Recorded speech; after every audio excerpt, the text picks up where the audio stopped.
নমস্কার। আজকের এই আলোচনায় আমরা ইংরেজির খুব কমন একটা ফ্রেজ নিয়ে কথা বলবো, যেটা হলো সাপোজড টু। এটা আমরা প্রায়ই শুনি, কিন্তু ব্যবহার করার সময় মাঝে মাঝে একটু দ্বিধায় পড়ে যায়। চলুন আজ এই দ্বিধাটাকেই দূর করা যাক। আচ্ছা, একটা জিনিস ভাবুন তো। ইংরেজিতে যখন আমাদের কোনো দায়িত্ব বা প্রত্যাশার কথা বলতে হয়, বা ধরুন কোনো একটা কিছু ঘটার কথা, তখন আমরা সেটা কিভাবে বলি? এই প্রশ্নটারই একটা দারুণ সহজ উত্তর হলো সাপোজ টু ব্যবহার করা। তো চলুন একদম শুরু থেকে শুরু করা যাক। যে কোনো কিছু শিখতে গেলে তার স্ট্রাকচার বা গঠনটা বোঝা কিন্তু খুব দরকারি। তাই সবার আগে আমরা দেখে নেব সাপোজ টু দিয়ে বাক্য কিভাবে তৈরি করতে হয়। এর গঠনটা কিন্তু একদমই সহজ। দেখুন, প্রথমে বসবে সাবজেক্ট, তারপর সেই সাবজেক্ট অনুযায়ী অ্যাম, ইজ বা আর। এরপরই আসবে আমাদের সাপোজ টু। তার ঠিক পরেই ভার্বের একদম বেস ফর্ম মানে V1, আর শেষে বাকি যা আছে।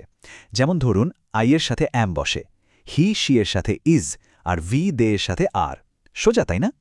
ওকে, স্ট্রাকচার তো বোঝা গেল, কিন্তু আসল কথা হলো এটা আমরা ঠিক কখন আর কেন ব্যবহার করব।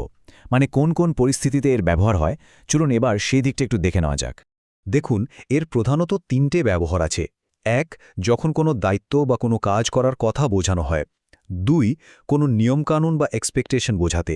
আর ৩ নম্বরটা, যেটা আমাদের জন্য সবথেকে বড় ক্লু, সেটা হলো বাংলা বাক্যের শেষে যদি করার কথা, হওয়ার কথা বা থাকার কথা এই ধরনের কথা থাকে, তাহলে ধরে নিতে হবে সাপোজ টু ব্যবহার হবে। শুধু নিয়ম শুনলে তো হবে না, তাই না? চলুন এবার কিছু উদাহরণ দেখি। উদাহরণ দেখলেই পুরো ব্যাপারটা একদম জলের মতো পরিষ্কার হয়ে যাবে। এই বাক্যটা দেখুন, I am suppose to finish this work today. মানে, আমার আজ এই কাজটা শেষ করার কথা। এখানে খেয়াল করুন, আই এর সাথে অ্যাম বসেছে, আর এটা একটা দায়িত্বের কথা বলছে। এবার আরেকটা দেখুন, you are suppose to wear a uniform. এর মানে হলো তোমার ইউনিফর্ম পরার কথা। এটা কিন্তু একটা নিয়ম বোঝাচ্ছে, তাই না? হতে পারে এটা কোনো স্কুল বা অফিসের নিয়ম।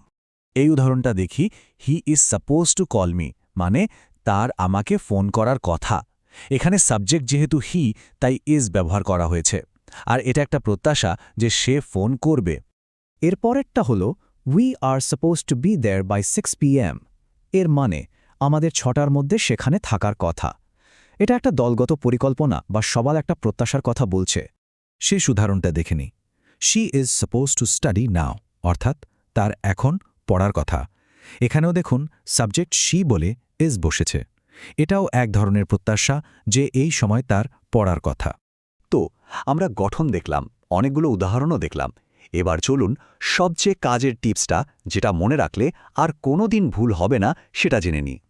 সব কিছু ভুলে গেলেও শুধু এইটুকু মনে রাখুন, যখনই কোনো বাংলা বাক্যের শেষে শুনবেন বা বলবেন করার কথা, হওয়ার কথা বা থাকার কথা, তখনই কিন্তু সাপোজ টু ব্যবহার করতে হবে। এটাই হলো এই ফ্রেজটা চেনার আর ব্যবহার করার সবথেকে সহজ উপায়। তাহলে এই পুরো আলোচনাটার পর এখন কি অনুশীলন করার কথা? আশা করি এরপর থেকে সাপোজড টু ব্যবহার করাটা অনেক বেশি সহজ হয়ে যাবে।